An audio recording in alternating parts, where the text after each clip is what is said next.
Okay, class, real quick here, just to begin the class here, I'm going to the schedule, just so we have it, so you guys know who's after who. This is probably my funnest class. I get to see what your guys' creations come up with here. So this is cool. Just real quick here, there's a list here. So Abe, after that, Charlie, Camille, Annette, Landon, Isabel, Owen. We good? Where are you going last? I have no idea. I didn't sign up for that, but it's okay. Did I sign you up for that? I think you did. Oh, But we did it in class. I did. All right, so let's go with it here. So first one is Dylan, and that's great. All yours, man. All right. And you just tell me when to quit. As the title says, I did my math presentation on algebra and video games. Dude, yeah, thumbs up. All right. So, how is there math in video games? And no, I am not talking about those like mobile games where you learn how to do fast multiplication and all that. I'm talking about more complex. And so, in a sense, video games in themselves are just giant mathematical equations. Everything you do on a computer in general is just basically a line of ones and zeros, and that is known as binary. That is not the topic of today. In a video game, whenever you walk, shoot, any action, place a block in Minecraft, shoot a gun in Call of Duty, in the background there is probably anywhere from like 10 to 500 different functions and variables and lines of coding going off in the background. So my focus of today was kind of just to show you guys a few of those, and it might come across as a little bit confusing because normally there's like college degrees for this stuff, but I just thought it was interesting to show you guys, and hopefully you understand a little bit better after this. Yeah, so context. Video games, they run on code, and like I was saying, coding is typically, of course, you can take college or like it's basically how computers work and how they function. Basically, a string of code is a sequence of words that tells your computer a certain action or task to complete. An example, which can be seen down here, it's an example from my computer science class last year. It's a very simple string of code, but basically you input a variable, such as in this example, how many shirts you want to buy, and the variable is outputted, and that will be the total cost of all the shirts you want to buy. And this is kind of how video games work, but on a much more, but video games are always on a much more complex level, but this is the type of stuff that happens in the background. And for video games themselves, this cycle will happen anywhere from 30 to 60 times a second. For example, if a game is running at 30 frames per second, it means there's 30 images on screen. Each of those images is running off of its own set of functions, variables, and coding.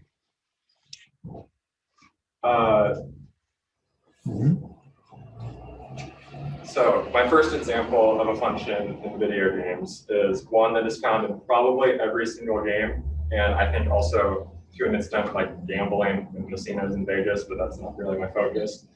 It is the loot system. And the loot system is basically a more complicated random number generator. It's probably one of the easier examples to understand. It was one of the easier ones to research for me personally. But basically, any video game that has a random reward aspect, such as like spinning a dice or like opening a quote like mystery box, or like maybe opening a chest in Minecraft, has this. And you basically complete a certain task or activity. The concept is you complete a certain task or activity and in return get a random reward. So, and that is done by inputs and outputs, which I will now explain. So my example is not really a well-known one, but it made a lot of sense to me. It is called engrams. And I use this example from a video game that I personally like called Destiny, which is a open world video game. You just go around different planets, complete activities. You can get different guns, different armor based on what you do, and you get these in the form of engrams, which are seen down here. They are basically loot boxes, or like kind of like presents. You take them to people in the game and they give you a random reward in return. And this is where an algebraic function comes into play. For example, down here we have 10 different types of them. If, for for example, each engram would be coordinated with a certain number. So I guess you can just go left to right, name them 1 through 10. And how your loop is determined here is just by actually a piecewise function. So for f of x, if x is greater than 0, pull from loop pool 1. If it is equal to 0, pull from loop pool 2. And if it is greater than 0, pull from loop pool 3. And while this sounds probably really confusing at first, it's actually kind of simple. It's basically saying if these are numbered 1 through 10, or let's say actually, for example, -5 through 5, if the number is -5, pull from this specific set of weapons and armor. If it is equal to 0, pull from another set, and if it is more than 0, pull from a third set. And this can be shown by a graph. I tried making like a digital graph on Desmos, but it wasn't working with me, so I just resorted to handwriting. But basically, if the y variables are replaced by the possible loop that you can get, it would be seen as this, where each line is coordinated with a certain set of weapons and items.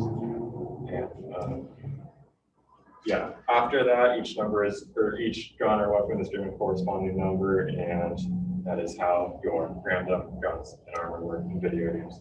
This concept can actually be applied to basically any video game that you can name. Like for example, something as simple as like Subway Surfers, the mystery boxes you get has the same exact system.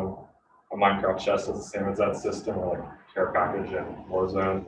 You can just keep on going for examples, but this is one that I hope was a little bit simpler to explain, but yeah. Awesome. So my second function is called skill-based matchmaking. This is in any video game you play. It is basically, I can shorten it from what I have on here. It is basically what makes it to where you play against people your own skill level in any video game. That way the game is fun for all audiences. So for the people that play 12 hours a day, they will play people of their own similar skill level. But if you're just getting off of work and want to play for fun, you would play against similar people in your own skill level. And this will probably come across as a little bit more confusing. I personally really confused me when I was researching it. But video game companies don't actually reveal what the exact formula for this is. They just tell us that this thing exists. So the following formula is one that is something that I theorized. It is most likely wrong. Please do not sue me if you find out that it is wrong. It's just an example that I tied into algebra. So in video games, this is a little bit more on the content side, but like baseball, there is statistics. One of the most important statistics is your kill to death ratio, which is probably comparable to like your baseball batting average. It is basically just the total kills you get in a game divided by your deaths, and like I said, it's like your batting average.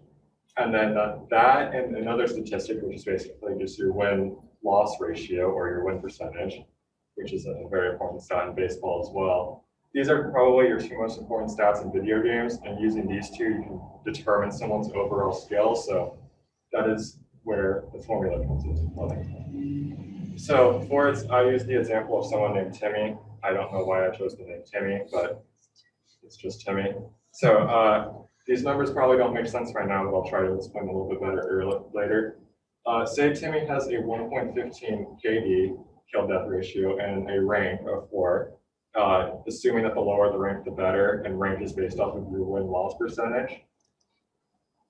So this is where my theorization came into play. I took Timmy's stats, put them into an equation, which is S, the skill level, is equal to KD divided by rank or win percentage, and in which case we will get an S number, which is 0.2875. And if we were to make this number only, if we were to make Timmy play people with an interval of 0.1 of this number, in theory, Timmy should only play people around his skill level. And to show that this would in fact work, if we had someone who had basically double of Timmy's stats, his number would be around a 1.0, which means Timmy will not play him. And yes, I know this probably comes across as either confusing or maybe not the most intuitive, but in theory, it should work towards him only plays people around his skill level and has an enjoyable gaming experience. And yeah, that's kind of it.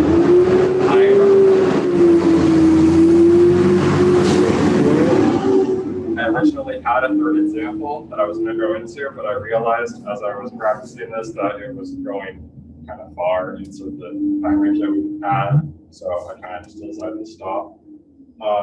Yeah, that is basically it. Algebra makes of video games. I find that really interesting. You guys may not, I do not know.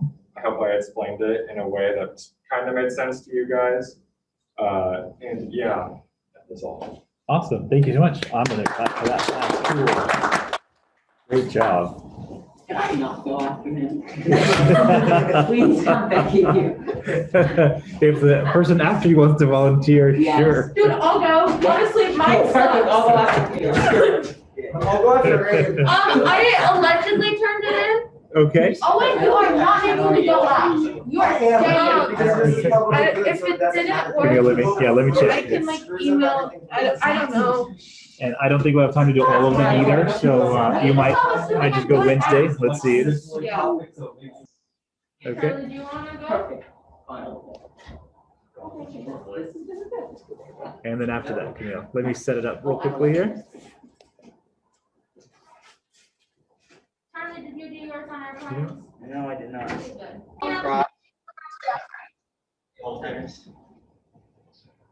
Track and Okay. field. I'm gonna go with Olympic da da da swimming. da. Okay, see, basketball. Oh. Archery. You know what, after basketball is a lot oranger on this one. It is. Okay. Sorry, Charlie, I'm gonna get a pencil real quickly here. How does We love algebra relate to these shooty ball? No, Abe, help. And Charlie, go. Oh, you can try and. Oh, sure, Okay. yeah. How does algebra, okay. Yeah, no, sorry, my fault. Go ahead. How does algebra relate to basketball? Ta-da, okay.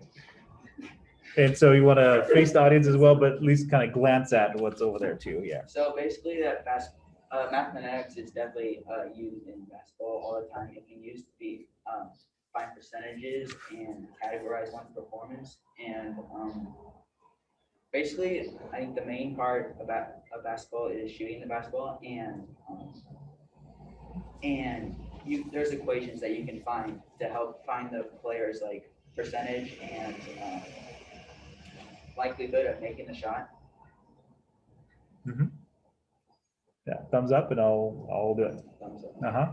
And so basketball players make use of many geometric constants while they play the game. And for example, it's like when they're rising up to take the shot, most players, like I have an example right here, Curry, he raises his shot to about a 45-degree angle. This kind of gives the ball more of like a spring. So this gives like it more of a range and helps it travel like a further distance. It also helps to not be blocked by a defender. And this helps them as the further they move back, the more their angle decreases, giving them more of like a spring. But as like you move further in, the angle increases. Give it also, that means like they shoot with more of an arc, giving it more of an arc so that they have a higher chance of making the basket. So here's a graph that it really like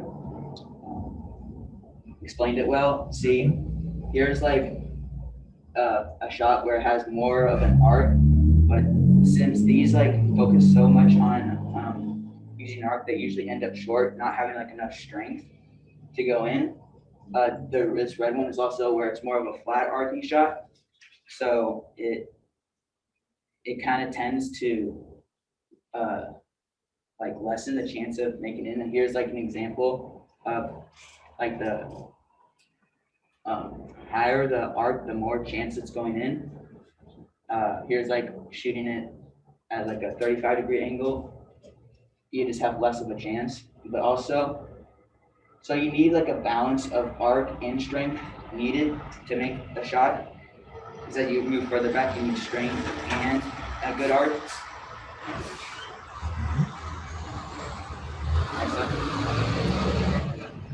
And this is a diagram I found of what a mathematician saw as a free throw.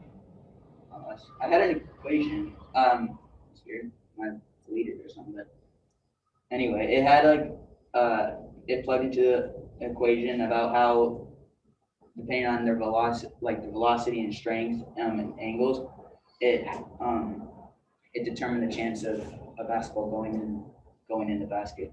That's cool. And it also helps with defense, because it determines how you face a player.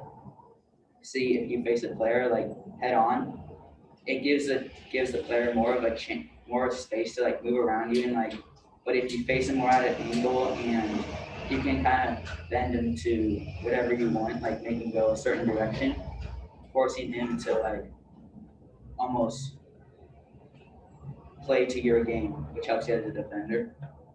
And yeah, it really helps. It really helps playing basketball. And finally, stats is essential for analyzing the game of basketball, because this analyzes players' individual strengths and weaknesses.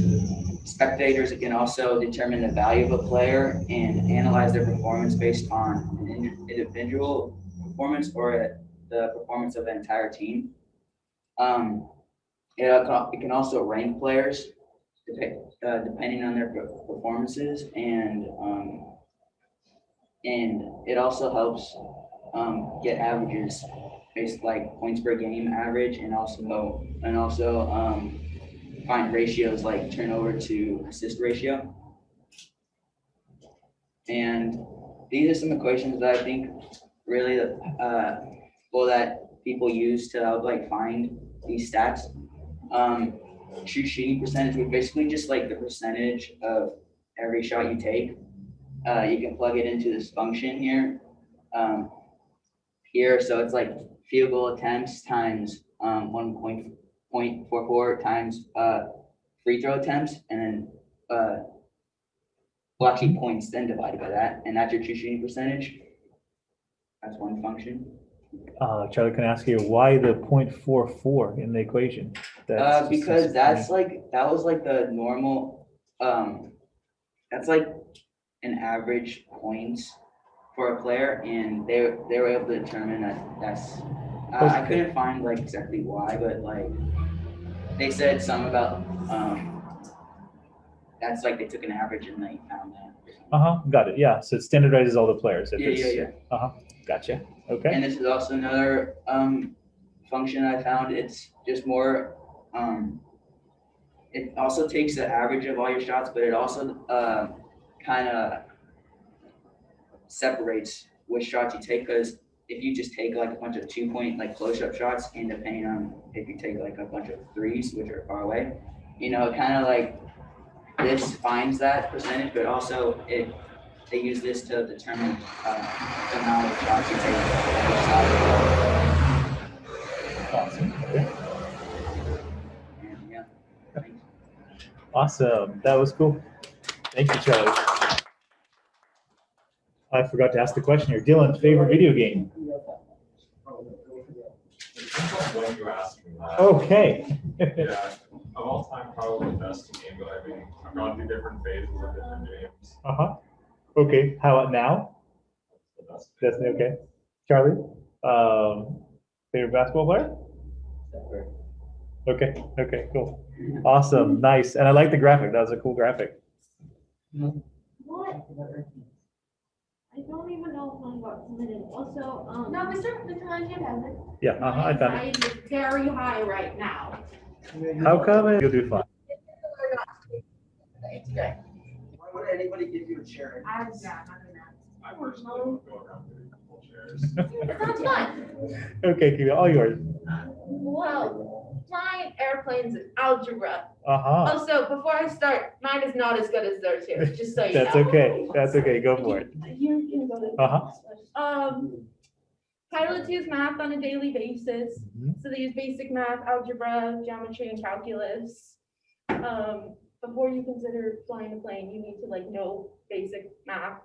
And then I put in parentheses, that's why I'll never become a professional airplane flyer. You didn't have the word pilot, right? It's a professional airplane flyer to Camille at 11:39. We can go to the next Yep, one.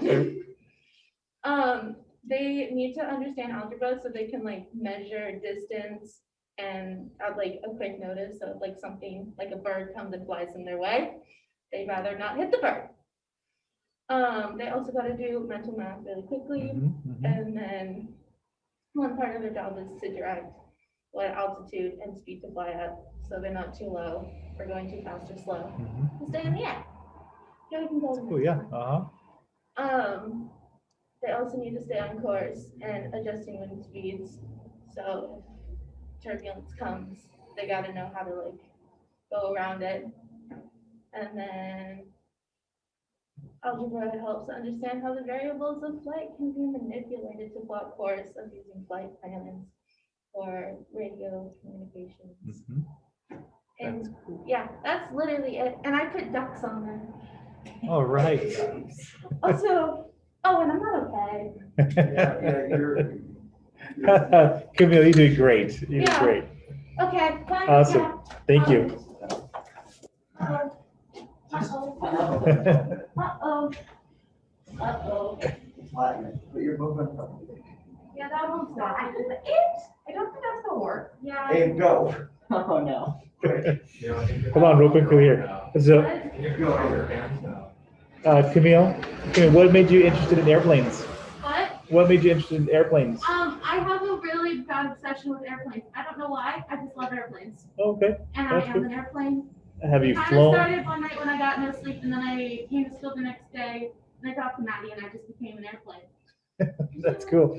Have you flown airplanes a lot? Do you fly in a? We don't go on airplanes ever. Okay. I just love airplanes. I mean, look at them, especially with ducks. Right. Not bad. Where did you find an image that correlates airplanes and ducks? You know, I don't know. Did you have to specifically look for a photo No, of it just like airplanes? it showed up as the first one, and it made me very happy. Awesome. Algebra and Lua and what you can use it for.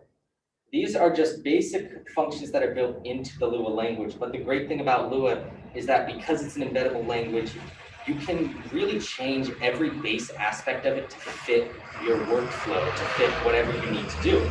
But these are some basic functions. So, for example, every math function in Lua is going to start with a prefix of math, so you know you're doing some sort of math. So, for example, we have math.floor, and we have the parameter of x.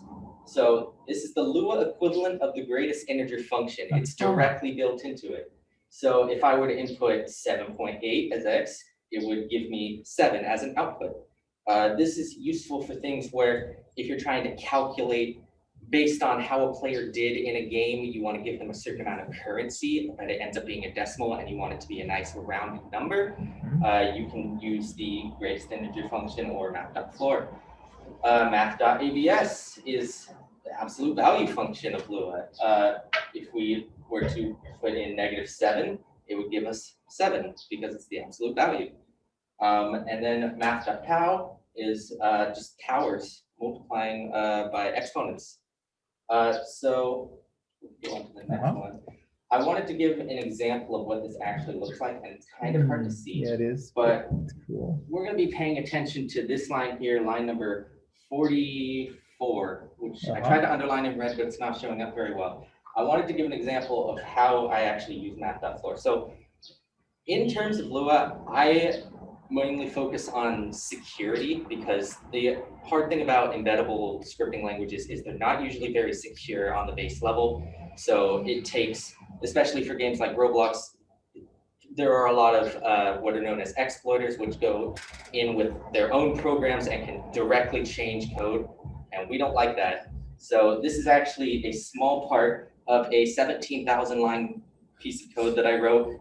It took me 3 years to develop, but this isn't even related to security. This is all this does is it's checking positions of three-dimensional objects in a space. So the first thing is that we are taking an x, y, z coordinate. So it's three-dimensional. You got your x, y, and z. And then you're subtracting another x, y, z coordinate. So for example, we're subtracting, in this case, the coordinate of the player from the coordinate of an enemy. And we're then using what's called dot magnitude, which is in a way the three-dimensional equivalent of the distance formula. So it's just taking a three-dimensional point, another one, and turning it into a number value. So after we get that, usually it's a decimal because it's gonna subtract the two and give it a distance. And we're using the math.floor function to turn that into a whole number, which if you wanted to give an example of this, it could be an item of a radar tracker, so you can see how far an enemy is from you at a time.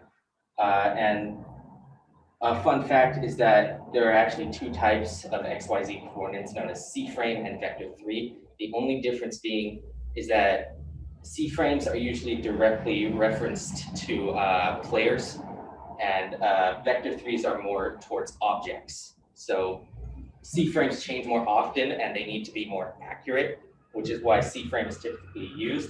And in this case, we're using position, but position is the same as using C-frame. It's just a simpler function. And that's the end of mine. But it's just That's perfect. Yeah. I'm gonna go like this. That is really neat. Yeah, so What was your 17,000 lines of code for? So the 17,000 lines of code are so part of it is directly, I'm trying to think of how to best explain this. I wrote it for a game called Mad City. It's one of the bigger games on Roblox, I think. I don't think they've reached 1 billion plays yet, but they're very close to it. And I was actually commissioned to do security work on the game. But this part of code is for, like I said, a radar tracker. It's an item in the game. But the 17,000 lines of code specifically are targeted towards, for example, players who are trying to change their walk speed so they can move faster, modify guns. It's targeting anything that can be changed to where it's instantly detected and that player is immediately banned with no hope of ever being able to rejoin the game again. ouch. Which is what I specialize in. So basically just create an anti-cheat. It's an anti-cheat. That's how I should have said it first. Yes, Uh-huh. it's an anti-cheat. I specialize in those. That Very is so fun. cool. My daughter's taking three-dimensional calculus at Cuesta, and that's exactly what she's doing. She's doing vectors, everything about vectors. And that's another thing I should specify is that algebra is not the only thing in here. There's a lot more trigonometry than algebra in Lua. There's cosine, sines, radians, a bunch of stuff like that that I haven't learned yet, so I don't know how to explain them. Gotcha. But there's You're also gonna learn. calculus, there's a ton of stuff. It's Uh-huh. really fun. That's neat. Oh, I was gonna say the grid signature. Would that also include, let's say, the enemy is 4 clicks out, right? So it converts it to a click, and then it tells you the nearest click. Yeah, you can basically transform that to different ways. If I was doing that, I would probably code that a little differently. I don't know if I would use map.floor in that case. I might use a custom algebraic function that I make, but for this case specifically, the built-in map.floor was just the perfect thing for me. Uh-huh. If Perfect. that makes sense. Okay, guys. Yeah, we're gonna stop here because our time is out. We got 30 seconds to go in class. Thank you. These guys, those are actually pretty cool. We will continue with the rest of them on Wednesday and then do test corrections.